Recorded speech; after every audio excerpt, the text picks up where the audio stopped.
Hi everyone, thank you for coming late on Sunday. My name is Seth Socolow. I'm with a company called Virtual Sky. I'm here from San Francisco. Mais je parle français and ich kann auch Deutsch sprechen. So let me know if you have. I'll take questions in any language and I'll answer them in English. We like it simultaneously. Okay. It's a small enough group. I thought, first of all, how many of you attended my presentation yesterday? Okay, only a few of you. I wanted to do something very informal this time because I gave a formal presentation yesterday. And the main thing was it was in the big room. And I'm talking about virtual reality advertising. I'm going to show some examples on the screen. But to really get a sense of these, you need to put the headsets on. So I have two headsets here where we can do demos. And it's easier to do that in a smaller group. So that was really the purpose of what I wanted to talk about today, to really show you some of the things that I've seen recently, what people are doing in virtual reality, answer any questions you have, but again, keep it pretty informal. Since a lot of you weren't here yesterday, and sorry for those who were, but just a quick review about who we are at Virtual Sky. We're part of a larger company called AirPush that's been in business for about 6.5 years. AirPush is one of the leaders in mobile advertising, primarily on the Android platform. And so for the last few years, we've been watching what's happening with virtual reality and specifically with Google Cardboard. And late last year, we launched our virtual reality ad platform called Virtual Sky, where we are running 360 video ads, mostly as interstitials within Google Cardboard games. We have over 300 games that are part of the network, and you can see some of these games and the ads within them on the Gear VRs. So that's kind of it. I guess what I wanted to show is it's kind of fun to see some of these examples. So I'll start off with one from a company that I think has one of the all-time best slogans, Vin, Pain et Boursin. So this is a 360 video ad that Boursin did.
So this is one of the challenges today is that no company that I've come across has a virtual reality advertising budget. They may have an innovation budget, and so you're trying to get to people within an organization who are fairly senior, risk-taking, progressive, and have control of some budget that isn't allocated to virtual reality advertising, but that they're willing to steer towards it for the learning. Another challenge that we have today is, we've built our technology to be cross-platform across all the different hardware platforms, and that's both mobile VR as well as what I refer to as high-fidelity VR. The challenge is eyeballs, right? We haven't heard anyone that I've heard at this conference kind of estimate worldwide daily active usage across all platforms, but the numbers are quite small. I mean, there are maybe globally, and cardboard is a huge part of this today, 2 million daily active users globally. And those are quite small numbers. Advertisers like to segment audiences. They want highly precise targeting. The interesting thing is, coming from a mobile advertising company, we have all of that technology. I mean, we could target people, here at this conference if we wanted to, using, very precise location-based targeting. We would find, even at a VR conference in this area in Switzerland, very few people that we could actually reach. So this is, one of the major challenges today in virtual reality advertising. But what that means is there's still a couple of really big opportunities. One is, we're all here at this conference. We're very familiar with the technology. Most people aren't. So if you happen to get somebody when they put a headset on for the very first time and they see an ad for your brand or your product, that's probably an experience they'll remember for the rest of their lives. So that's a huge opportunity. The other opportunity is, it's still early enough on that if you do something really cool and progressive with your advertising campaign, you can get media budget and YouTube views and things which will far exceed the audience that you can reach today in VR. And that's the next example I want to show you. This is what I think is one of the best executions that I've seen anywhere of virtual reality ad. And it's a little bit American in thrust. I don't know. I'll try to explain it. Bryce Harper is one of the leading, he's what's called a slugger or home run hitter for the Washington Nationals, the baseball team out of Washington, D.C. And Gatorade, together with their agency and the Frame Store, put together this piece. And what they wanted to do was give the average person the experience of coming up to bat in the bottom of the ninth inning, which is the very end of a game with 2 outs, and the home team, or the player for the home team, Bryce Harper in this case, has a chance to win the game with 1 swing of the bat. And they try to put you in his shoes and feel what that's like. And so that's what you're going to see a little bit about that. And then I'm going to show you even further how they took advantage of this. And here we are, bottom of the ninth, 2 outs, tied up ball game. The Nats need Harper to go big. I know how it is. The roar. The bright lights. The scoreboard telling you it's now or never. This is your time. You gotta tune it all out. Because it's not about the lights, and it's not about the scoreboard. It's about you and the ball. It's about trusting what you've got inside.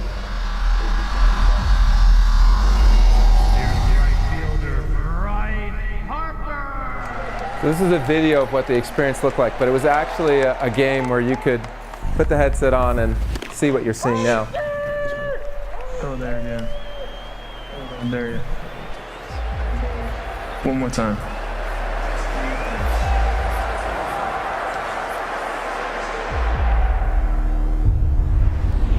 Stick her down, that ain't gonna work. Yeah, I'm trying to remember, how do I get a different view of this? Something that you want to see? Actually, nope. It's just zooming anyway. Ain't swinging that trash. Oops. No, that was what I was worried about. That advance to the next video. Yeah, that's another good one. Don't even chase it. It ain't worth it. Yes. Sorry about that. Not what I wanted. No chance he's throwing it on like that.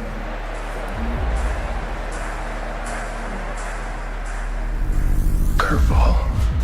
Anyway, I think I'll show a little bit more of this, but you get the idea. And as you might expect, he hits the home run and wins the game, and the crowd goes crazy. Do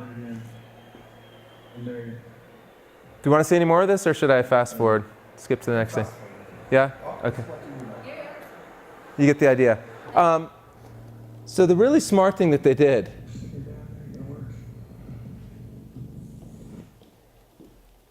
is, go here. That's Bryce Harper. Now watch this.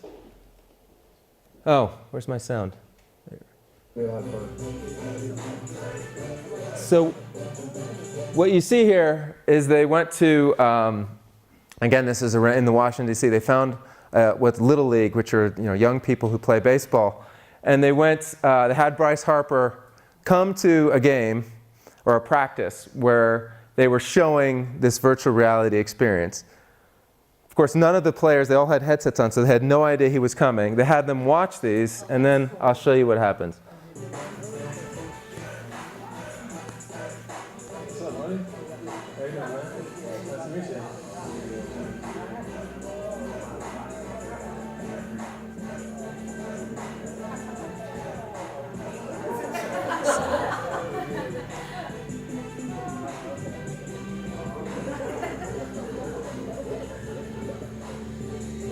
So that moment that you just saw was a huge highlight of this campaign. They had still images, they had shorter clips of that video. This video alone that we're watching on YouTube has close to 4 million views. And if you go back and Google Bryce Harper on YouTube, there are many, many different versions of this, all with millions of views. So again, this is today really what you need to do to leverage VR. You're not going to reach enough people within headsets, but if you can do something smart like this, the publicity that you get about the virtual reality campaign is what really gets the great reach.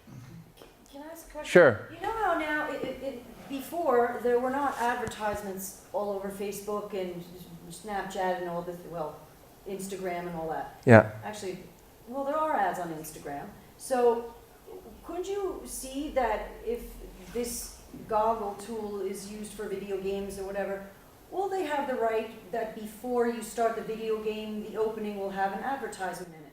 So that's exactly what we do today. And I've been in mobile advertising. I can't believe how much time has flown, but it's close to a decade now. Yeah. And I just feel like we've seen this movie before. Yeah. The App Store, when it first came out, I was very early. I was developing apps and launching them in the App Store, the iTunes App Store. And there was a window of only a little bit over a year when consumers were willing to pay for any apps, right? At which point, everyone wanted free apps. In-app purchase kind of emerged as a business model, but mostly people want free content.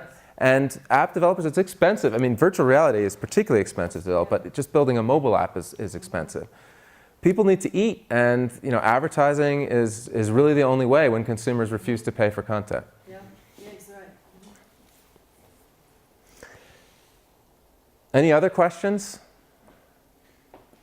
Yeah, maybe on how many VR experiences are out there where where a successful campaign, product placement or whatever took place in the beginning when you reach the next level, etc. So how many examples are out there, and let's say even with a kind of return of investment or business impact analysis behind it? So we're working today with over 300 virtual reality experiences. Again, the bulk of those are on Google Cardboard, where there's the most reach. And I mean, I can honestly say that we're one of the few companies that has created any kind of revenue models for these companies, because there just isn't a real way to make money in VR today. And the money that we've delivered has been significant. I've heard it has been significant. At the same time, I've had developers. I'm a pretty popular person, as you might expect, when I go to developer shows, because I have money. And I've heard developers say, yeah, I mean, given our user base today, this isn't going to be huge, but it's at least going to pay for my data costs, right? So that's really where we are today. So they didn't really need the virtual reality experience for this. I mean, it's a derivative work. It's the interaction between Harper and the kids. That's the real content that people are gravitating towards. Yeah, but I mean, I think the reaction of that kid is blown away, because he's just, we've all been inside of a really emotional virtual reality experiences where we were actually submerged and forgot about the real world, and to have, been him and hit that home run and then come out and have the guy there completely unbeknownst. I mean, I think it's brilliant, and I think people should be doing more of that kind of thing. There's something very similar for an Irish beer, I think. Uh-huh. It was done in Tbilisi in Georgia. Very, very similar. So they give you the headset. Mm-hmm. You're in the middle of a square and you're standing still in the middle of this square. And as you get yourself immersed, it kind of takes you through Ireland and it flies you around, and then it kind of places you in this Irish pub. And what happens is you get people around you that are bringing two sides of an Irish pub around you as you're standing there, having no clue what's going on around you. And when you take your actual headset off and you are in that pub, You're the center of the party, basically? it feels like you've just been transported into, and with these Irish guys sitting in front. I think you can, if It's on YouTube. yeah, it's on It's YouTube. really Yeah, fantastic. it's fantastic. That's Should we look at it? yeah, definitely. Irish beer. I can't remember what the. It's quite funny because I can't remember what the brand is called, but I remember the experience. Irish beer in Georgia, Tbilisi, Georgia, I think.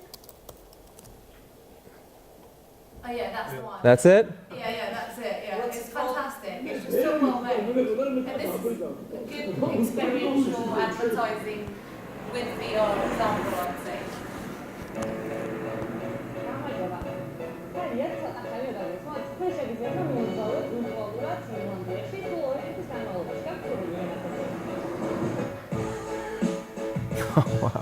Yeah, it's fantastic.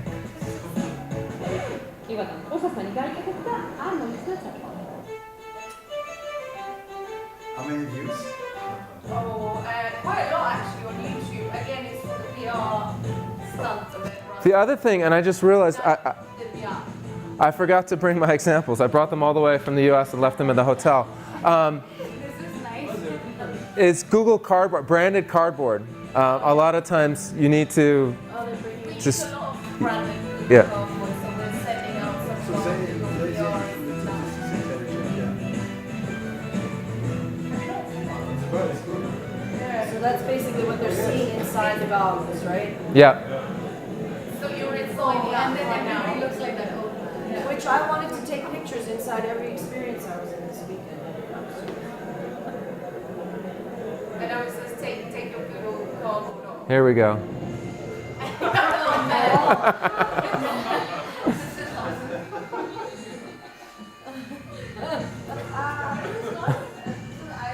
It's an Irish beer.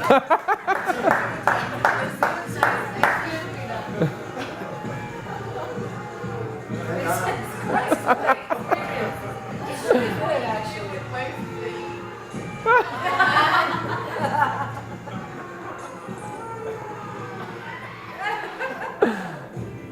Well, Used to talk to people can be one hand and they can steal the oops. Hang on. some of the kind. Thank you for sharing that. That's really nice. I also wanted.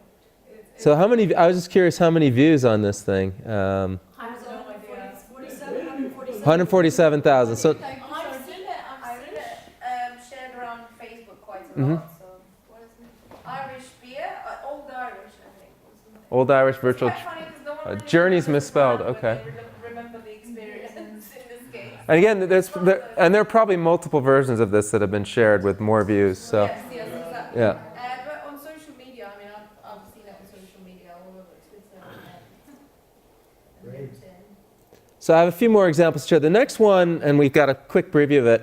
I really wanted to share it. It's a company called Inception out of Israel that is. I really wanted to show it just because of the quality. I'm not sure that you'll fully appreciate that when you're seeing it on a flat screen, but it is some of the highest quality footage that I've seen shot in 360.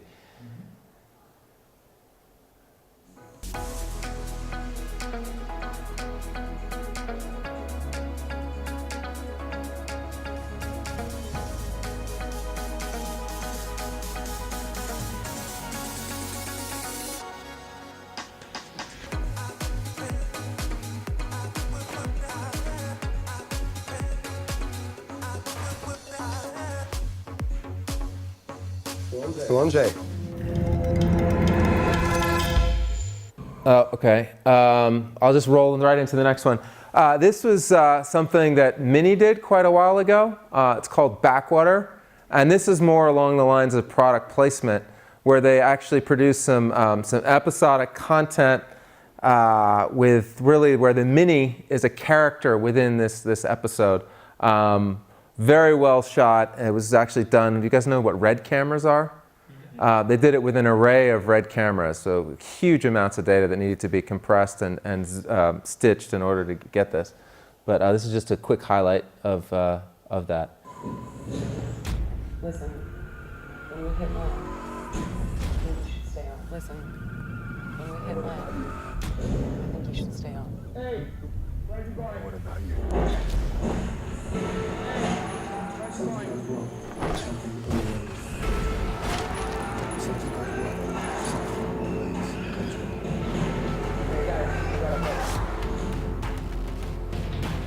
Hey guys, we got a problem. And it's like those of you who came yesterday will have seen this one, and you also will see this in the gears. This was Charity Water. Was one of the first companies that we launched with. Again, this was again, I told this yesterday, but it was a conscious decision on our part, kind of to your point. Here you have this pristine environment, which is virtual reality, and suddenly we're polluting it with advertising, right? So when we launched, we wanted to launch with brands that people could feel really good about, and Charity Water is bringing clean well water to Africa. It's very hard for anybody to object. And what they had actually created was they had made an 8-minute version of this. The maximum duration that we run on our platform is 30 seconds.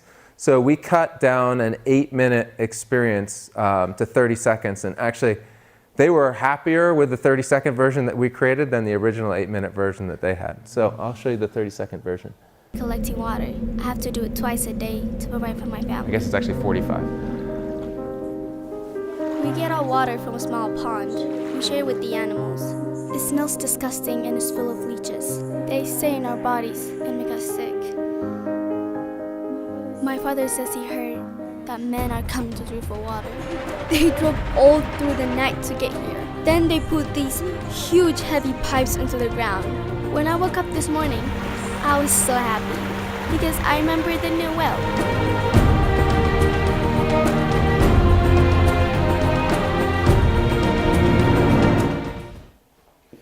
And this is another one for PETA, the protection of animals.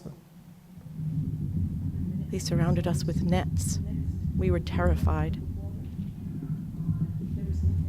One minute my little boy was with me, the next he was pulled up out of the water. There was nothing I could do to save him. He was taken away from me. I heard his cries then.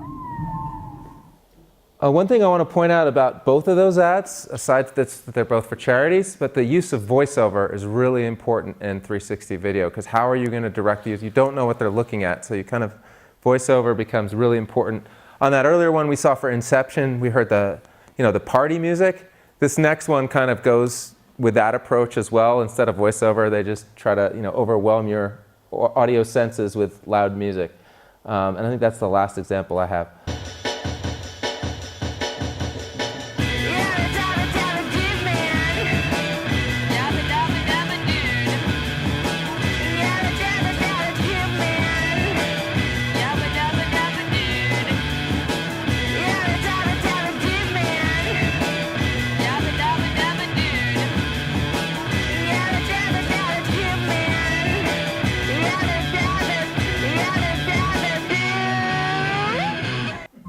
Oh, and one more example. This is kind of cool where this is Comcast in the United States, a big internet provider. And here they're connecting speed of connectivity with race cars, which go really fast. I thought that was kind of clever.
That last one made me think of another example that I didn't download, but I encourage you to go find, because it seems when they get you closer and closer and closer, and then they put you inside of the car, it actually feels quite stressful if you have goggles on.